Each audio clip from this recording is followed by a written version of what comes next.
বন্ধুরা, আজ আমি তোমাদের সঙ্গে হিস্টোরি 4 মার্কসের সাজেশন সংস্কার বৈশিষ্ট্য পর্যন্ত এই চ্যাপ্টারে 4 মার্কসের সাজেশন নিয়ে আলোচনা করব। আমি আগের ভিডিওতে ইতিহাসের ধারণা এই চ্যাপ্টারের 4 মার্কসের সাজেশন নিয়ে আলোচনা করেছিলাম। আজ আমি তোমাদের সঙ্গে সংস্কার বৈশিষ্ট্য পর্যালোচনা এই সেকেন্ড চ্যাপ্টারে 4 মার্কসের কোশ্চেন নিয়ে আলোচনা করব। ফার্স্ট চ্যাপ্টার সেকেন্ড চ্যাপ্টার মিলিয়ে টোটাল দুখানা কোশ্চেন আছে 4 মার্কসে, তার ভিতরে একটা কোশ্চেন লিখতে হয়।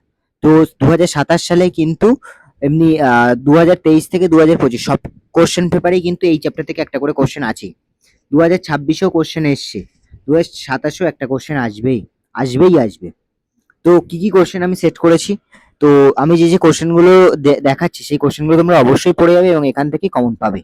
তো ফার্স্ট কোশ্চেন হচ্ছে, দীনবন্ধু মিত্রের নীলদর্পণ নাটকে কৃষি সমাজ ও গ্রাম বাংলার ইতিহাসে কিভাবে প্রকাশ পেয়েছে? রচনা, লেখক ও ঐতিহাসিক প্রেক্ষাপট। নাটকটি রচনা করেন দীনবন্ধু মিত্র 1860 সালে। এটি নীল বিদ্রোহের প্রেক্ষাপটে রচিত, যা বাংলার কৃষক সমাজের উপর নীলকরদের অত্যাচারে একটি প্রত্যক্ষ দলিল।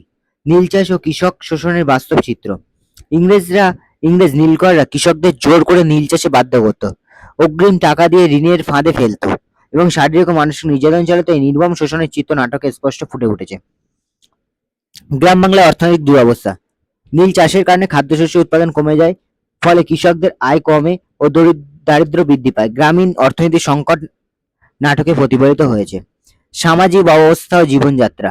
গ্রামের সাধারণ মানুষের অসহায়তা, ভয়, নিরাপত্তাহীনতা, সামাজিক অবক্ষয় চিত্র নাটকে অত্যন্ত জীবন্তভাবে উপস্থাপিত হয়েছে। কৃষি ব্যবস্থা, নীল চাষ ফলে জমির উর্বরতা কমে যায়, কৃষি ব্যবস্থা বিপর্যস্ত, এই দিকটি নাটকের মাধ্যমে বোঝা যায়। নারীদের উপর অত্যাচার। গ্রাম বাংলার নারীরা নীলকরদের অত্যাচার থেকে রেহাই পেত না। নারীদের প্রতি অন্যায় ও অপমানের চিত্র নাটকে উঠে এসেছে। প্রতিবাদ ও প্রতিরোধের সূচনা। নাটকে কৃষকদের মধ্যে অন্যায়ের বিরুদ্ধে প্রতিবাদ ও প্রতিরোধের চেতনা জাগ্রত হওয়ার ইঙ্গিত পাওয়া যায়, যা নীল বিদ্রোহের প্রতিফলন। ইতিহাস চর্চার গুরুত্বপূর্ণ উপাদান। এই নাটকটি সমকালীন গ্রামীণ সমাজে কৃষি ব্যবস্থার শোষণে বাস্তব চিত্র তুলে ধরে, তাই এটি আধুনিক ভারতের ইতিহাস রচনায় একটি গুরুত্বপূর্ণ নির্ভরযোগ্য সাহিত্যিক ইতিহাস। এই 8টা পয়েন্টের ভিতরে যে কোনো 5টা পয়েন্ট তোমরা লিখবে, ঠিক আছে? আরেকটা জিনিস, ভিডিওটা শুধু দেখে গেলে হবে না, তোমরা খাতা পেন নিয়ে বসো। এই আমি যেগুলো দেখাচ্ছি সেগুলো তোমরা তোমাদের খাতায় নোট করো, ফোন দেখে পড়া হয় না, ঠিক আছে? সেকেন্ড কোশ্চেন, হুতম প্যাচার নকশা গ্রন্থ 19 শতকে বাংলার কিরূপ সমাজচিত্র পাওয়া যায়? হুতম প্যাচার নকশা গ্রন্থে 19 শতকে বাংলার সমাজচিত্র। লেখক ও প্রেক্ষাপট। গ্রন্থটি রচনা করেন কালীপ্রসন্ন সিংহ, প্রকাশকাল 1861। এতে তৎকালীন কলকাতা ও বাংলার সমাজ জীবনে বাস্তব চিত্র ব্যঙ্গ বিদ্রোহের মাধ্যমে তুলে ধরা হয়েছে। বাবু সমাজের চিত্র। ধনী বাবুদের বিলাসিতা, আড়ম্বরপূর্ণ জীবনযাপন, ভণ্ডামি ও পাশ্চাত্য অনুকরণ প্রবণতা স্পষ্টভাবে ফুটে উঠেছে। সামাজিক কুসংস্কার ও অবক্ষয়। সমাজে কুসংস্কার ও অশিক্ষা, অপব্যয় ও নৈতিক অবক্ষয়ের নানা দিক ব্যঙ্গাত্মকভাবে তুলে ধরা হয়েছে। উৎসব ও নগর জীবন। দুর্গাপুজো, বিবাহ অনুষ্ঠান, মেলা ও বিভিন্ন সামাজিক অনুষ্ঠানের বিবরণ থেকে তৎকালীন নগর জীবনের স্পষ্ট ধারণা পাওয়া যায়। নারী অবস্থান। নারীদের সীমাবদ্ধতা, অশিক্ষা ও সমাজ তাদের অবস্থানের দুর্বলতা গ্রন্থে প্রতিফলিত হয়েছে। নবজাগরণের পর পাশ্চাত্য শিক্ষা, নতুন চিন্তাধারার প্রভাবে সমাজে পরিবর্তনের আভাসও এখানে লক্ষ্য করা যায়। নারী শিক্ষা প্রসারে ঈশ্বরচন্দ্র বিদ্যাসাগরের অবদান সংক্ষেপে আলোচনা করো। নারী শিক্ষা প্রসারে ঈশ্বরচন্দ্র বিদ্যাসাগরের অবদান। নারী শিক্ষার প্রবর্তন। ঈশ্বরচন্দ্র বিদ্যাসাগর নারী শিক্ষার প্রয়োজনীয়তা উপলব্ধি করে বাংলায় নারী শিক্ষা প্রসারে গুরুত্বপূর্ণ ভূমিকা গ্রহণ করেন। বালিকা বিদ্যালয় প্রতিষ্ঠা। তিনি বাংলার বিভিন্ন স্থানে বহু বালিকা বিদ্যালয় প্রতিষ্ঠা করে মেয়েদের শিক্ষার সুযোগ বৃদ্ধি করেন। সমাজের বিরোধিতা অতিক্রম। তৎকালীন সমাজে নারী শিক্ষার বিরোধিতা ছিল প্রবল। বিদ্যাসাগর যুক্তি ও প্রচেষ্টার মধ্যে এই বাধা অতিক্রম করেন। পাঠ্যপুস্তক। তিনি সহজ ভাষায় পাঠ্যপুস্তক রচনা করেন, যা নারী শিক্ষার প্রসারে সহায়ক। নারী উন্নয়নের ভূমিকা। নারী শিক্ষা প্রসারের মাধ্যমে তিনি সমাজে নারীর মর্যাদা বৃদ্ধির সামগ্রিক উন্নয়নে গুরুত্বপূর্ণ অবদান রাখেন। পাশ্চাত্য শিক্ষা বিস্তারে রাজা রামমোহন রায়ের ভূমিকা আলোচনা করো। পাশ্চাত্য শিক্ষা বিস্তারে রাজা রামমোহন রায়ের ভূমিকা। আধুনিক শিক্ষার প্রয়োজনীয়তা উপলব্ধি। রাজা রামমোহন রায় বুঝেছিলেন যে শুধুমাত্র প্রাচীন সংস্কৃত শিক্ষার মাধ্যমে সমাজে উন্নতি সম্ভব নয়। বিজ্ঞান, যুক্তিবাদ ও আধুনিক জ্ঞানে অর্জনের জন্য পাশ্চাত্য শিক্ষার প্রয়োজন। ইংরেজি শিক্ষার সমর্থন। তিনি সংস্কৃত কলেজে শুধু প্রাচীন শিক্ষার বিরোধিতা করে ইংরেজি ভাষার মাধ্যমে বিজ্ঞান, গণিত ও দর্শনের মতো আধুনিক বিষয়ে পড়ানোর দাবি জানান। সরকারকে প্রভাবিত করে। তিনি ব্রিটিশ সরকারকে চিঠি লিখে অনুরোধ করেন যাতে ভারতীয়দের জন্য আধুনিক পাশ্চাত্য শিক্ষার ব্যবস্থা করা হয়। তার এই উদ্যোগে শিক্ষানীতিতে পরিবর্তন আনতে সাহায্য করে। শিক্ষা প্রতিষ্ঠান প্রতিষ্ঠায় ভূমিকা। তিনি কলকাতা হিন্দু কলেজ 1817 খ্রিস্টাব্দে প্রতিষ্ঠায় সহযোগিতা করেন, যে পাশ্চাত্য শিক্ষার প্রসারে গুরুত্বপূর্ণ ভূমিকা পালন করে। যুক্তিবাদ ও বৈজ্ঞানিক মনোভাব প্রসার।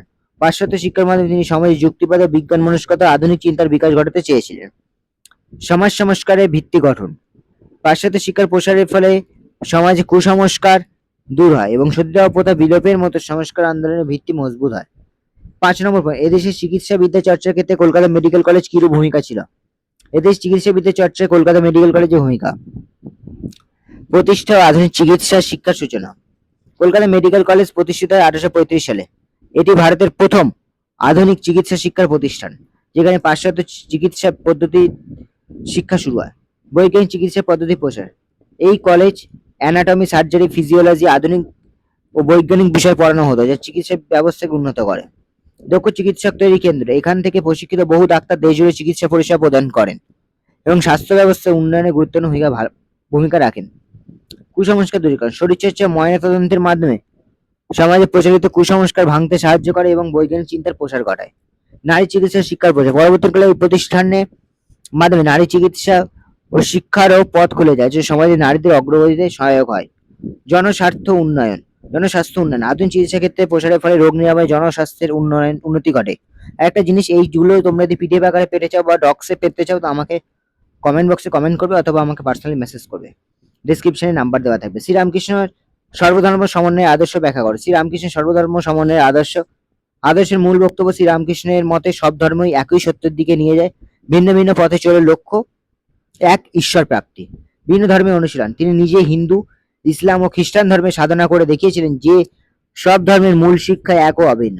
ধর্মীয় সহিষ্ণুতা। তিনি সকল ধর্মের প্রতি শ্রদ্ধা, সহিষ্ণুতা শিক্ষা দিয়েছিলেন, যে সমাজে সম্প্রীতি গড়ে তুলতে সাহায্য করে। সংকীর্ণতা বিরোধিতা। তিনি ধর্ম নিয়ে হিংসা, ভেদাভেদ, সংকীর্ণতা বিরোধিতা করেন এবং মানবতার উপর জোর দেন। মানব সেবার গুরুত্ব। তিনি মনে করতেন মানুষের সেবা করা মানে ঈশ্বরের সেবা। এটাই সর্বধর্ম সমন্বয়ের বাস্তব প্রয়োগ। স্বামী বিবেকানন্দ ধর্ম সংস্কারের আদর্শ ব্যাখ্যা। স্বামী বিবেকানন্দ ধর্ম সংস্কারের আদর্শ ধর্মের মানবমুখী ব্যাখ্যা। স্বামী বিবেকানন্দ ধর্মকে কেবল আচার অনুষ্ঠানে সীমাবদ্ধ রাখেনি, তিনি ধর্মকে মানুষের কল্যাণের উন্নতির সঙ্গে যুক্ত করেন। কুসংস্কার ও অন্ধবিশ্বাসের বিরুদ্ধে। তিনি ধর্মের ন্যায় প্রচলিত কুসংস্কার, অন্ধবিশ্বাস, গোঁড়ামির বিরুদ্ধে সোচ্চার এবং যুক্তিবাদী চিন্তার উপর গুরুত্ব দেন। সর্বধর্ম সমন্বয়। গুরু শ্রীরামকৃষ্ণ এর আদর্শ অনুসরণ করে তিনি সকল ধর্মের ঐক্য ও সহিষ্ণুতার বার্তা প্রচার করেন। মানব সেবা ইকুয়াল টু ঈশ্বর সেবা। তিনি বলেন, জীবে প্রেম করে যেই জন, সেই জন সেবিছে ঈশ্বর, অর্থাৎ মানুষের সেবাকে প্রকৃত ধর্ম হিসেবে প্রতিষ্ঠা করেন। যুব সমাজকে উদ্বুদ্ধ করে। তিনি যুব সমাজকে শক্তি, আত্মবিশ্বাস, নৈতিকতা শিক্ষা দেন এবং সমাজ গঠনে তাদের ভূমিকার উপর জোর দেন। জাতীয় চেতনার বিকাশ। তার ধর্মচিন্তা ভারতীয়দের মধ্যে আত্মমর্যাদা, জাতীয়তাবোধ জাগিয়ে তোলে। বন্ধুরা, আজকের ভিডিওটা এখানেই শেষ।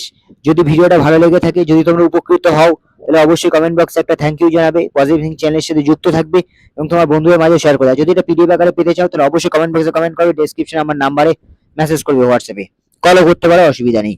তো আজকের এই ভিডিওটা এই পর্যন্ত। যদি ভিডিওটা ভালো লেগে থাকে, অবশ্যই লাইক, কমেন্ট, সাবস্ক্রাইব করে দিও, বন্ধুদের মাঝে শেয়ার করে দিও। দেখা হচ্ছে পরের ভিডিওতে 3rd চ্যাপ্টারে 4 মার্কসের সাজেশন নিয়ে, হিস্টোরি।